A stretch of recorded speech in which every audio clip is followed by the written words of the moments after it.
The Columbian Editorial Board is pleased to welcome Mayor Anne McEnerny-Ogle. This is an editorial board meeting to consider our recommendation for mayor.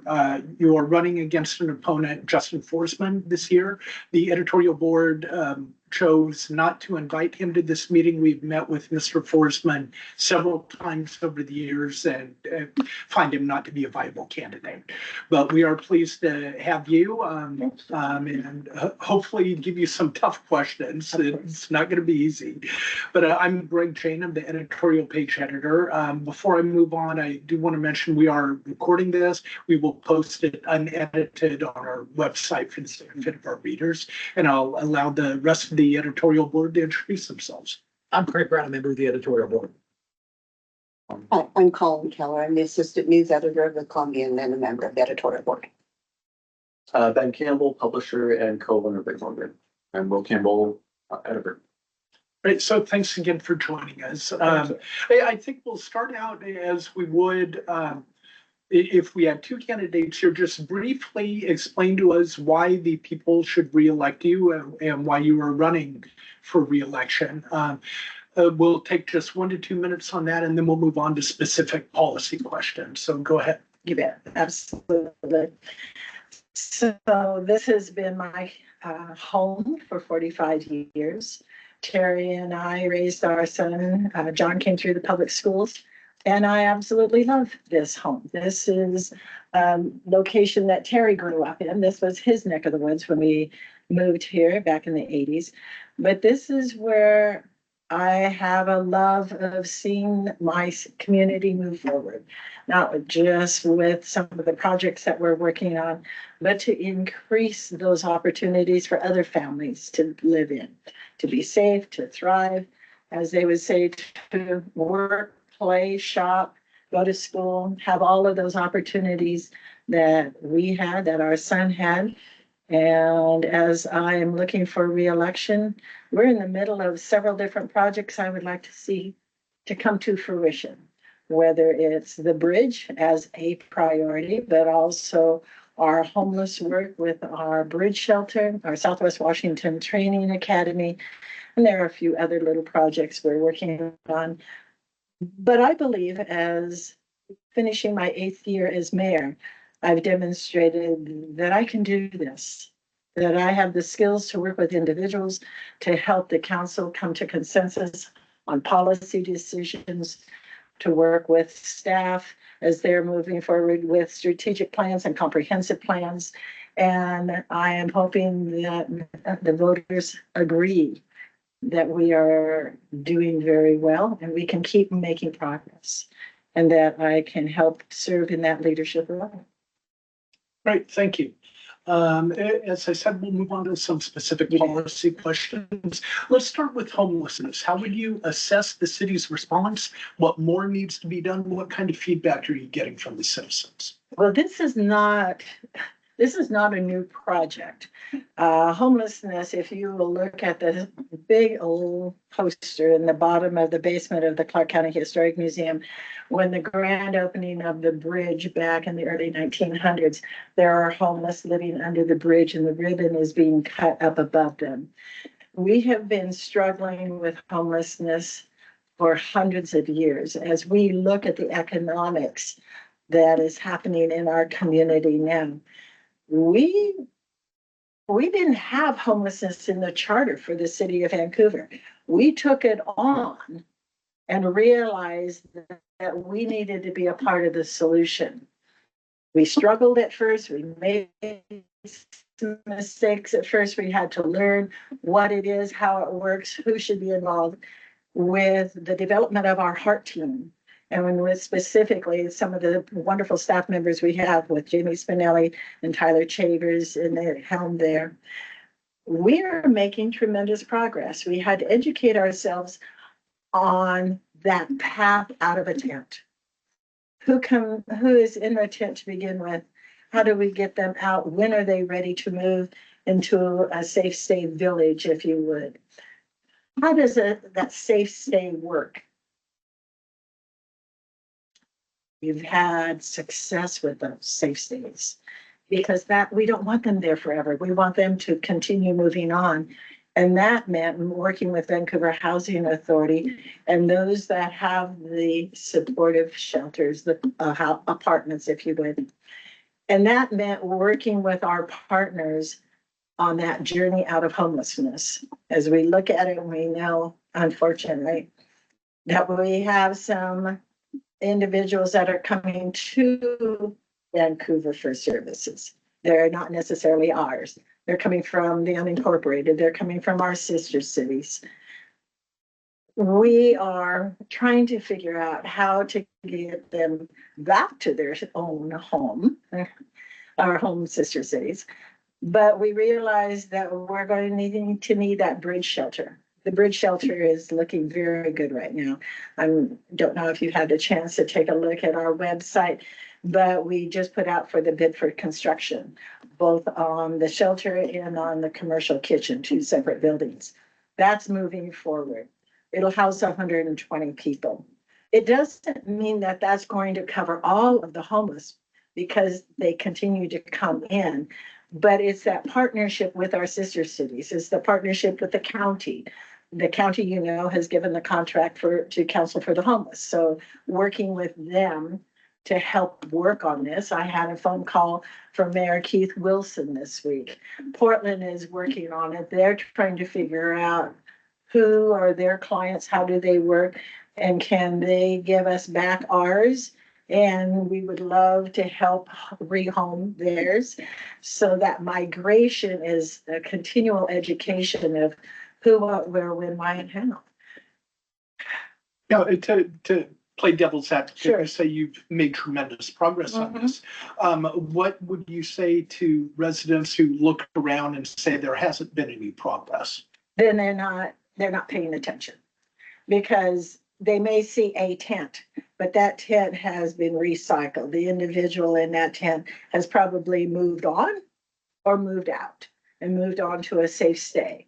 From a safe stay openings into Vancouver Housing Authority. Andy Silver and his team have been doing a wonderful job. We keep the statistics by name of who is out there, so we know their progress. If they're not making progress, if they're just here to raise hell, then we ask them to leave. If they don't leave and our heart team finds them again, they're not working with us, they're not having their housing assessment, they're not in our program, then we'll give them a warrant for their arrest. Encourage them to go to community court. We established community court. Very successful. 13 different misdemeanors, a real judge, a real prosecuting attorney, a real defense attorney. If you don't come to this community court, again, a warrant for your arrest. So, How many people have been arrested under that? well, we usually don't find all of them, so they leave the area. But we have had, I would say if I asked Jamie how many, probably because it's only a couple years old, probably a dozen or so. Now, the problem is an arrest means jail time, and then is the jail open for those misdemeanors? Right now, the jail is full of felons. So that is a whole nother situation that we have to work through. And you mentioned that through the city's assessments, that more people are coming to this area for homeless services. Does that create a catch-22 that providing services just exacerbates the problem? Well, as you are well aware, Camas passed a resolution that there is no camping in Camas, and the comment was made, go to Vancouver to get your services. So we will continue to work with those sister cities to take their homeless back and to help them provide services there. So working with the county is starting to make some great progress to take the services out of Vancouver and put it back into the sister cities and other areas. That's what the ECHO group is all about. The Indian Chronic Homelessness Organization is that advisory group with the small cities coming together to learn how they can service their individuals. when we build and we bring in those individuals for the bridge shelter, they must be our residents that we are. How do you determine that? Meaning their last known address? Exactly. So when our team is out looking at a camp, we're going out and asking who, what, where, and why. Do your housing assessment. What was your last zip code?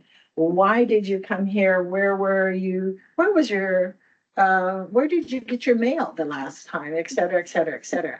So identifying those individuals that were truly ours, or did you come in from Oregon, Texas, unincorporated Clark County, that sort of routine. And if they did come from outside, then what do you do with them? Just leave them there? Well, what we, if you take a look at the housing assessment, we walk through all the different pieces of what kind of support do you have. If some of these individuals have family, it's not uncommon, and it hasn't been uncommon for decades, to talk with them and work with them and a case manager. How can we help you get reunited with your family? If they are, and the Vancouver Housing Authority is a great partner with that opportunity, because if someone comes without any support, then we're probably going to let them stay in the tent until we can find some support for them. Excuse me. And what's the timeline for the bridge shelter opening? Excellent. We have to go through the same process. So the demolition already happened. The steel engineered buildings are already rocking and coming in. And so we're looking at next July to have them ready and up. But we had put in all the infrastructure, just like any other development, water, sewer, the whole routine. And so, So once that bridge shelter is open and that piece of the puzzle is in place, do you see that changing any kind of camping policy around the city? that is our hope. Absolutely. If we offer you a place to come in and you don't come in, you can't camp. But it's not fair to individuals to say, oh, we don't have any place for you to go to another city and get your services. Let's talk a little bit about the I-5 bridge, which you've mentioned. You've been involved in that Oh, for yes. a long time. Let me just ask you this. If light rail were taken out of the equation, would the bridge project go forward? Would it still get federal funding, do you think? It would be very difficult because the transit portion is the ridership. And so if you build a bridge with less purpose, less people are using the bridge, that would be a problem. Now, what you will hear is the opportunity of funding that will be shared with C-Tran in October. Then, when the C-Tran board directed the C-Tran staff to start working with TriMet, that meant that the two transit organizations could sit down and start actually talking about costs. And is it from Vancouver to Milwaukee, or Expo to Fisher's Landing, or is it from the library to Expo?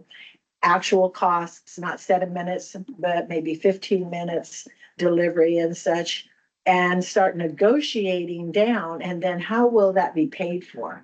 And what they have worked out is a very nice opportunity that will be shared with the C-Tran board. We had all of the Portland City, not all, many of the Portland City councilors here in Vancouver today. They brought their staff.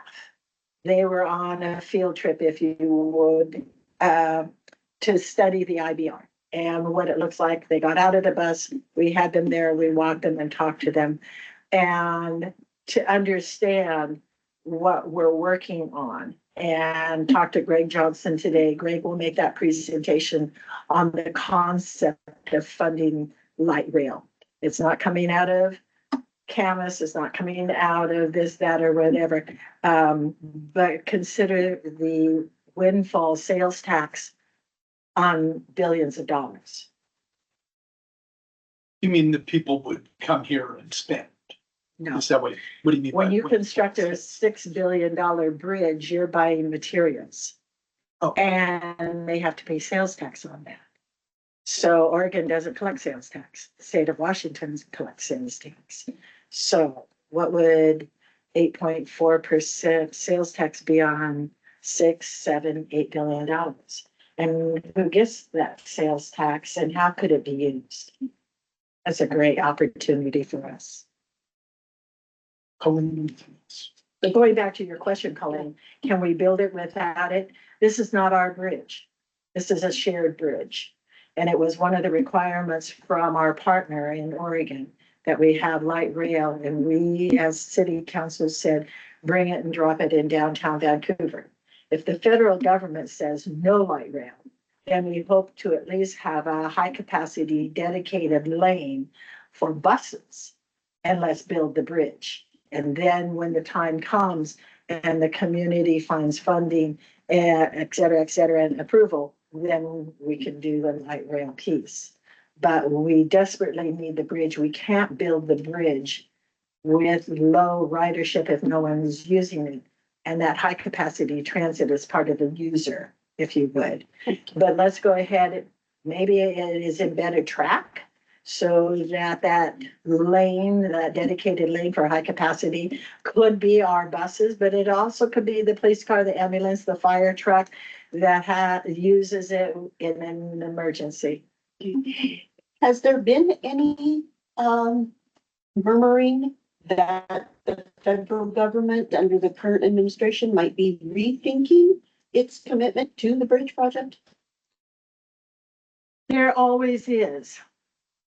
This is the largest project of its kind in the entire United States. It is larger than the Brooklyn project. It is larger than any other project that you might know of right now. And so I believe this particular administration would like to have this project and a shovel in the dirt to show that they can do big things. Are there conversations? Oh, I'm sure there are conversations. We are two blue states. But this is also a project that has been worked on since the 1990s. I believe this administration would love to say that they were able to craft it. You were just there in Washington, D.C. and talked I- just within the last week. or so. I spent the week in Washington. And I didn't know the cicadas were so loud, but they are everywhere and they're in the trees and it's hot and humid. Yeah. So you talked to these Trump administration officials? Very much so. The US Department of Transportation, Federal Transit, Federal Highway. But we also were there because I serve as a voting member on what they call the JPAC, which is the Joint Policy Advisory for Metro. And so we talked to the Oregon representatives and the Oregon senators, but I also had our own conversation with Patty and Senator Murray, Senator Cantwell, and Marie Gluesenkamp-Perez, talking about a number of different pieces on this bridge, but it's kind of like a marathon. I don't know if you've watched, my Terry was a marathoner. It was that last half mile, that last little bit when there's absolutely nothing left. And you're clawing your way, trying to pick up 1 foot at a time to get to that end. And that's kind of how it feels right now. And just about the time you think, okay, I can see it, something else kind of pokes its nose in to try to drag it off course. So we're feeling it, we're seeing it, we're hearing it. Some of those conversations were back there in Washington, D.C. But I have to have the hope. This is our second try. There won't be a third try to this unless the bridge goes down. We can do this. We can make this happen. We've done a lot of work, thousands of comments from the draft supplemental EIS. Greg Johnson and his team have been incredibly wonderful. I don't think Greg expected something this hard as one of his last career projects, but bless his heart, he is still with us. He lives on our side of the river. He was over in Portland for a while during the first couple of years, but he came over here so he could walk to work. He has great hope, and I believe in him, and I believe in the team. But we're not done with this project. We don't have a record of decision. That application needs to get in so that the Coast Guard can take a look at the height. We need both governors. I believe Governor Ferguson has signed his mitigation papers. We need Governor Kotek to sign hers, get it into the application so it can be handed in. We need the Coast Guard to continue working on that height. So why would we need a lift bridge? So that is one of the conversations that is still happening. If you'll recall, that was a conversation way back on the old CRC. Both senators are working very hard to remove the lift bridge concept. We don't need the lift bridge. We can build the bridge high enough for the barges and such to come underneath. If we're going to be a shipbuilding community again, we don't need to build ships at the old Kaiser shipyard.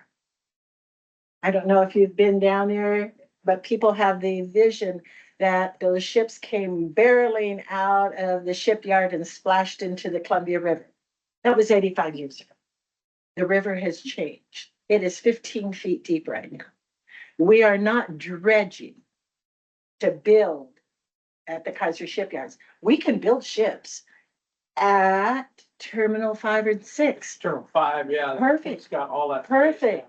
500 acres down there. The water's 43 feet deep. Yay. The Port of Vancouver is saying, bring it on. Let's do it. We'll build ships down here. 43 feet deep. We don't need to dredge. We can make it happen, but not between 205 and I-5. We're not building a lift bridge so new ships can come through. Build them downstream. Perfect. Excellent. Build this fixed bridge so everything can come through it. We don't have the stop sign again. We don't have the lift. It doesn't stop the hundreds of millions of dollars and commodities that go across the bridge every single day. And that's what we showed the Portland councilors today as we were standing there at the parking lot and the semis kept coming across. The only thing I wish is that we had had one sailboat lift the bridge so they could see how many gazillion dollars was waiting for that one sailboat. Probably seen it before. They have. Some of them have never seen it and don't know what that means. So Do you envision a scenario then where the satisfactory bridge replacement project includes some mitigation funds for contractors to move their operations from Columbia Business Center down to Terminal 5 or some other place? it's already done. Those contracts have been negotiated and that's what Governor Ferguson already signed. Everything is ready to rock and roll on our side of the river. Kotek needs to do hers. So that's what that's in Yeah. those papers. That's exactly I right. see. Okay. But that's what the Coast Guard needs to understand. If they were determining a lift bridge because of that, that's not an issue. Because all the barge traffic already fits under the current bridge without lift, Right. unless the water conditions are extremely unusual. Right. Well, Are you more or less optimistic now than you were a year ago about the bridge happening? The bridge is it's a very fragile, that last half mile of the marathon. You know, watching my Terry, he finished all of his marathons. I have seen people not finish their marathons. Nervous as all get out. Hopeful. Every time I look at Greg Johnson, I feel better because Greg is hopeful. Do you have anything to say about how the timeline keeps getting stretched I know. farther and farther? So it wasn't my birthday for Labor Day. It's not Halloween. It's not Thanksgiving. It's not Christmas. We were hoping for January. But as I had said, new regulations, new requirements on language and all these different pieces have pushed that out. So it will probably be spring, just about the time our bridge shelter, isn't that ironic. Can we do, so bridge, shelter and bridge, can we put the two of those together? A record of decision next spring makes me nervous because of the in-ground, the fish migration period, in-water work. That window is still, you know, it's part of nature. But I'm hopeful.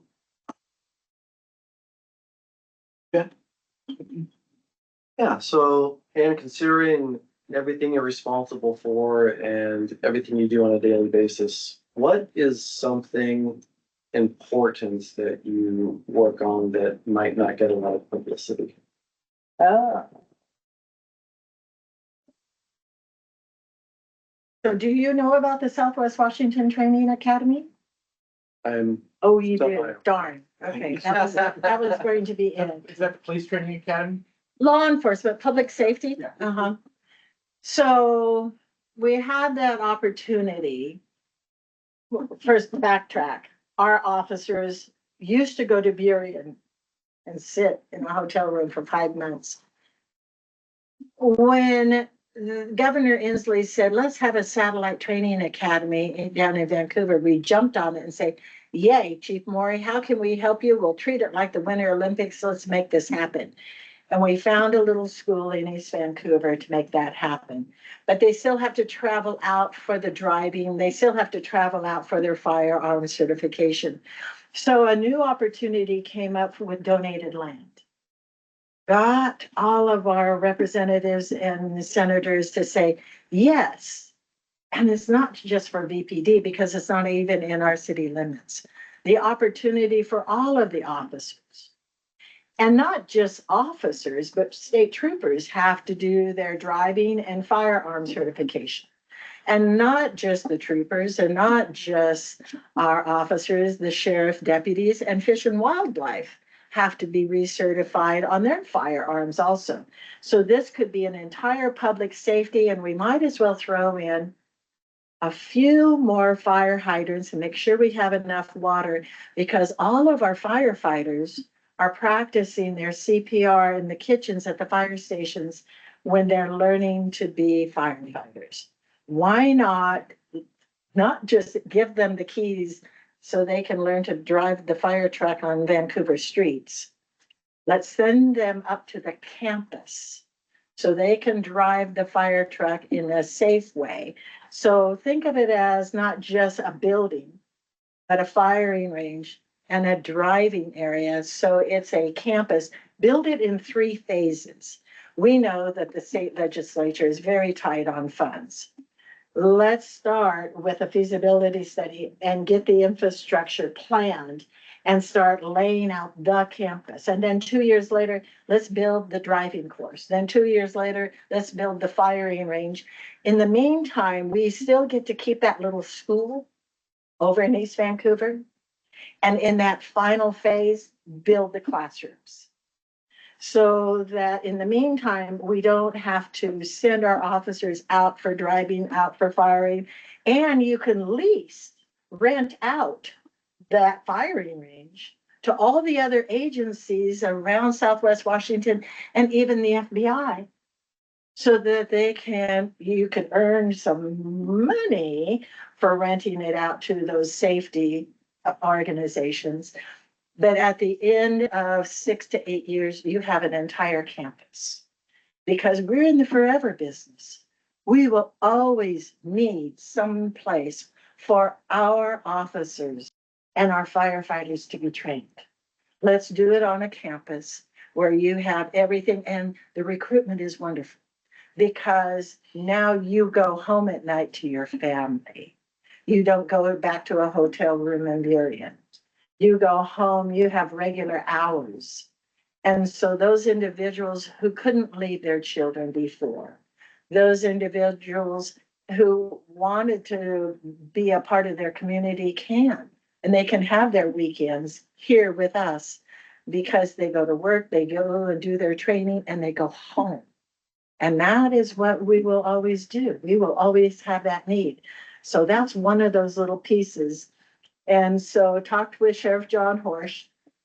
And we have a packet that we have put together, the map, the timeline, how to make this work, how to lay this out, who, what, where, when, why, and how. And I had to laugh. When I started politics, Jack Merkman said, "You're not an educator anymore, Anne." Sorry, Jack, I am. We have a test here. And I need to understand how to get everyone ready for that test, to get your homework done, get your project done, come to completion and be successful. So that is kind of one of those little projects that not a lot of people know about. Not so little, but Yeah. important Yeah, nonetheless. and it's really not just ours, it's ours, big time. Yeah, and that it gives me an odd segue. You mentioned Vancouver streets. Yes, The city has enacted some plans regarding traffic flow and changing lanes. Yep. They have big plans for the future, and Yep. that has drawn some pushback. Oh, from yes. Some Oh, yes. citizens. What are your thoughts on that? Is the city going to move forward with its current plans? What is the reasoning behind those plans? it's called the Transportation System Plan. And you'll notice in there are all of the projects called complete streets. We are remodeling an old city. In fact, this is our 200th bicentennial. Save your date and put it on the calendar. The Friday after Thanksgiving, the clock tower will chime with all the glockenspiel and we'll present the new flag for the city. 200 years this city has been developed. It's in a very tight timeline. We're not building new roads. We're not going to rip out houses to build new roads. So people continue to come, 3,000 to 5,000 people every year into the city of Vancouver. They are coming to live here. How do you remodel an old city to accommodate a very rapid growing community and give them all the options to move around? Scooters, bikes, buses, cars. You'll still have your car. You can still drive your car, but we're going to have you share the space. And that is hard for a lot of people. Sharing the space on the road, sharing the asphalt, moving the paint so that others can share that lane with you is a hard concept for a lot of people. So as the city council made the decision to remodel the old roads, to share the space, to accommodate more people getting through the system, it meant not bulldozing your front yard or more homes and apartments, but moving the paint. And that's the complete street piece. People will say, no one's riding their bikes. Well, yeah, that is not what we're seeing. Even though the rains are coming, we see a lot of people going up and down Columbia Do Street. you guys have any percentages on cars as opposed to bikes, or how many miles traveled by personal vehicle in the city versus by bicycle? I do not believe so, but I can certainly ask staff. It seems counterintuitive that removing a lane would make it easier for traffic. How do you? Actually, so today was a busy day. I was out at the Vic and spent some time because I was a little early parking at the light at 164th and 34th. So that was a good example of how the lanes were changed. And in this lane back here, there were 11 cars. The meeting started at 8. It was about 7:37. All the cars got through. I thought, well, maybe that's unique. Waited for the next one. About 7 cars. All of them got through. And not only did they get through, but it's a turning lane. So every single one of them got in the far right lane, not the bus lane, but the far right lane. And they all went on to 14 westbound. During those 2 cycles, how many bicycles came through there? Not a bicycle, but a scooter, which scared the hell out of me because he didn't have a helmet on. And I'm one of those that about it. But there were other cars in the other lanes too, because there's a lane that goes straight and then there's the turning lane that goes up north.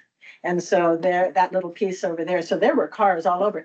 But what was nice, that a diet, if you would, instead of two lanes all turning southbound, and then they play the game of who gets in front of which one so they can go onto 14.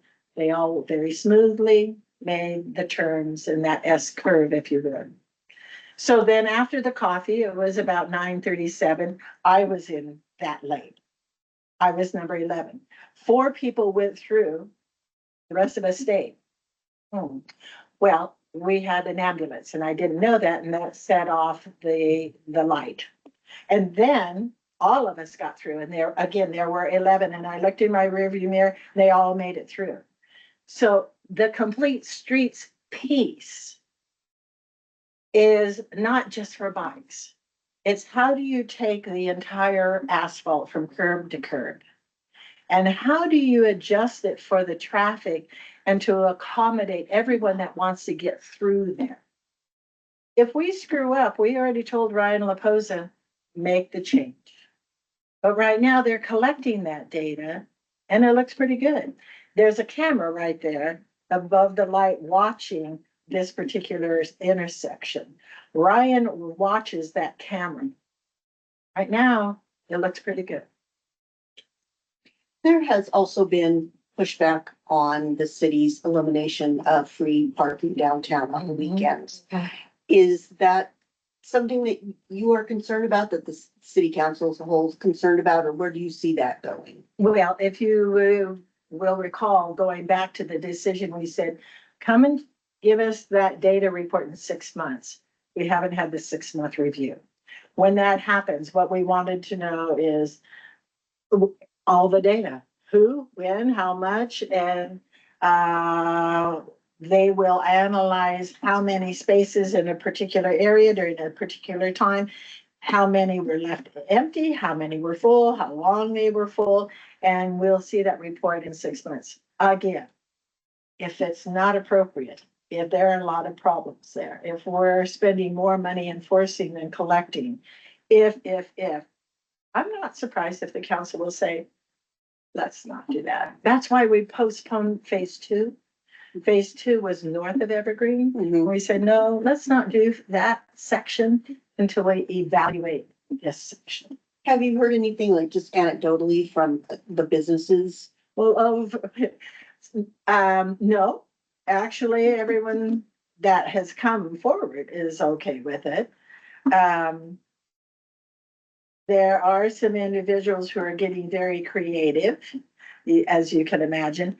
Farmers Market had an issue with their vendors because they have trucks and trailers that were parking for free down there for all these many years and taking up parking spots that the patrons could have been using. So Jordan was very clever in helping make an opportunity for those vendors, those businesses, to find parking in a specific area that he worked out. Thank you, Jordan, for all of that work. I don't know if you have been down on the weekends. I haven't found a single parking space anywhere. When we had over it turned out to be 71,000 people over the 3 days of the Art and Music Festival. People found a way to get there.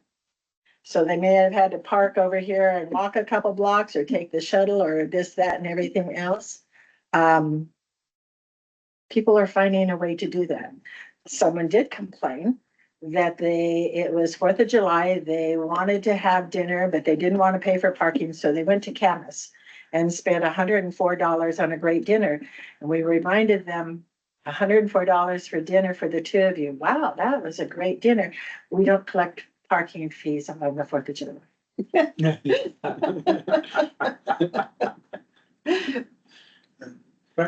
Sure. Talk a little bit about the Heights District. It seems like that project has been going on for a while, and I still don't see much that's getting done up there. Is it on its original timeline? Yeah. So what's going to happen next? And do you see the city stepping in to help redevelop some other less useful neighborhoods or areas that have kind of fallen into disuse like the Heights had. Less useful neighborhoods. So every week after a Monday night meeting, I stay at the office and I prepare what are my cliff notes of all of our work.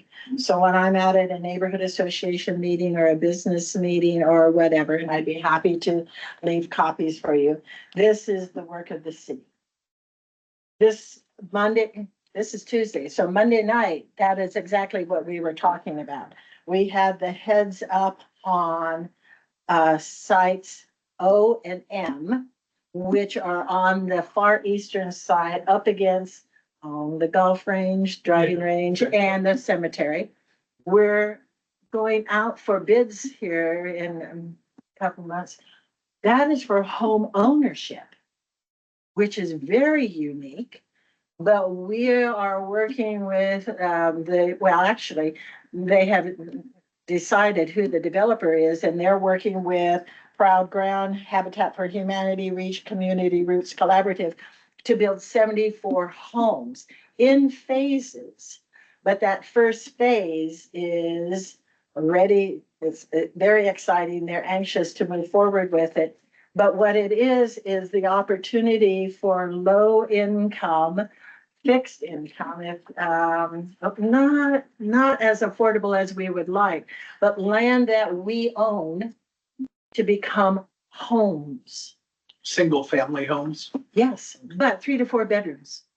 So that you could have the opportunity to 80 to 120% AMI, 2 to 4 bedrooms, alley with loaded, coming in off the alley for the garages and constructed as market demand, but it probably 5 phases and get going on that. How wonderful. At the end of that presentation, then staff, Amy was able to talk about B, C, and P. Those are the 3 more affordable units, land that we own right along Mill Plain.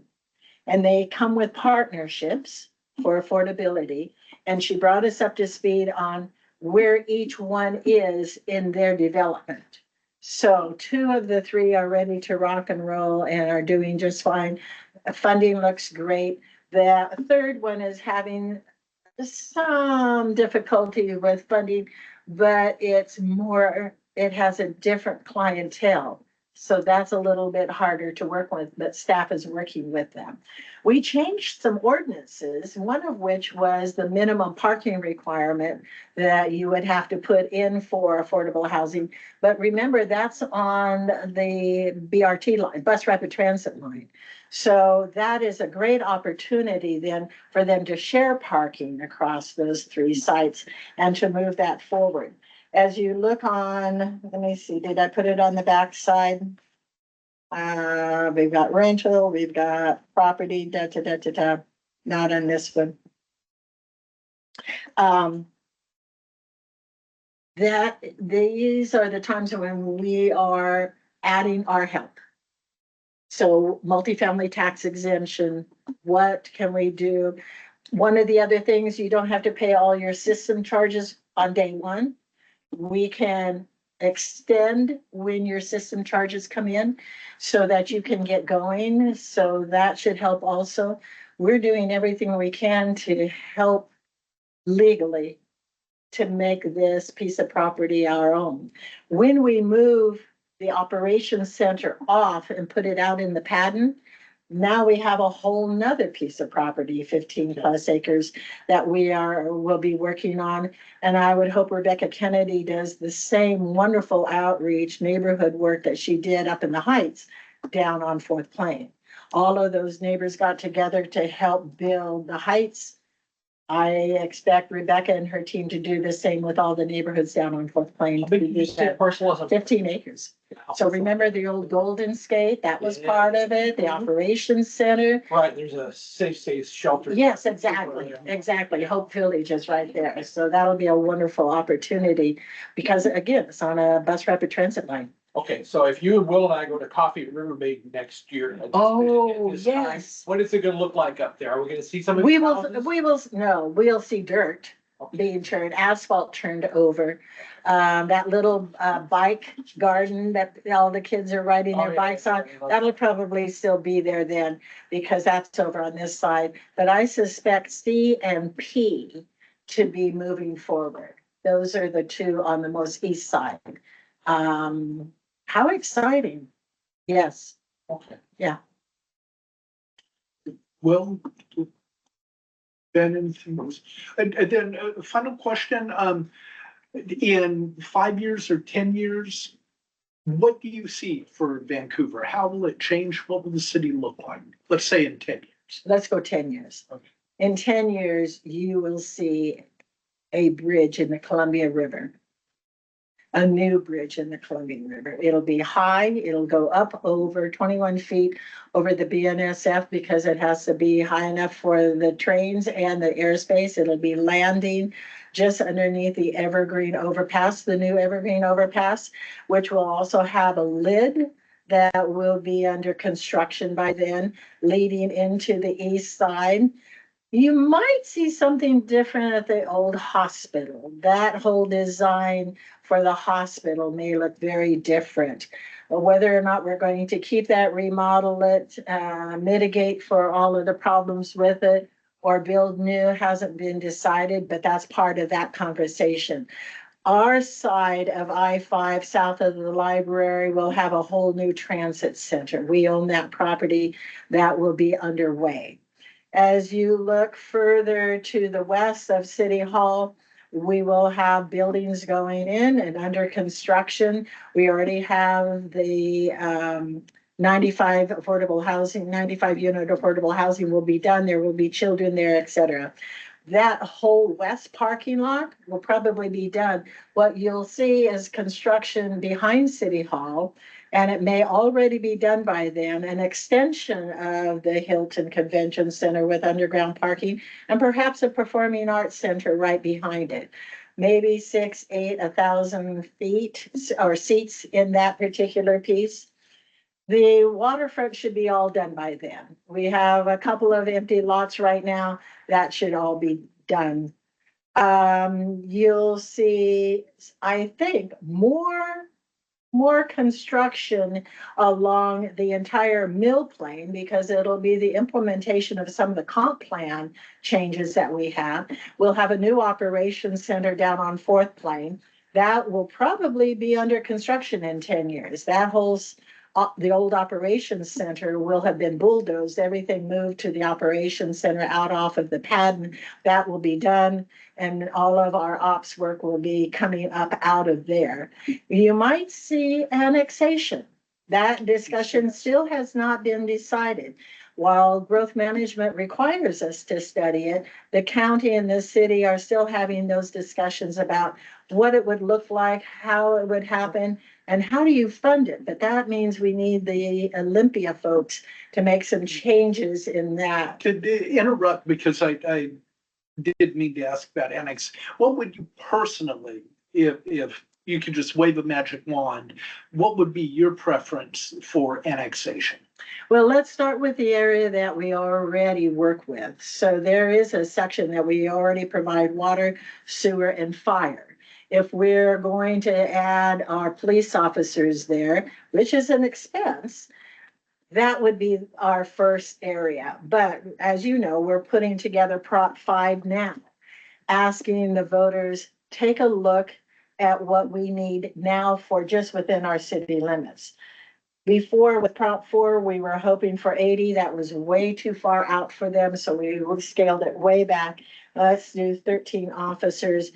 But that means anytime we annex, changing an urban or changing a rural area to urban standards is very costly. When you change old country roads that have gravel, no sidewalks, no curbs, you have ditches, they're on septic tanks, that's expensive. So we would be very slow in making any addition here. without a lot of help from the state and not send all of our sales tax back up to them. Because again, remodeling an old area to bring it up to urban standards is not cheap. But then you're asking the community, should we add more officers to this and have them urban standards for officers? That's not there now. Again, we would be asking the community. So that would be the first spot. And where is? in Orchards. general, Orchards. Orchards. okay. Yeah, Fire District 5. there you go. Okay.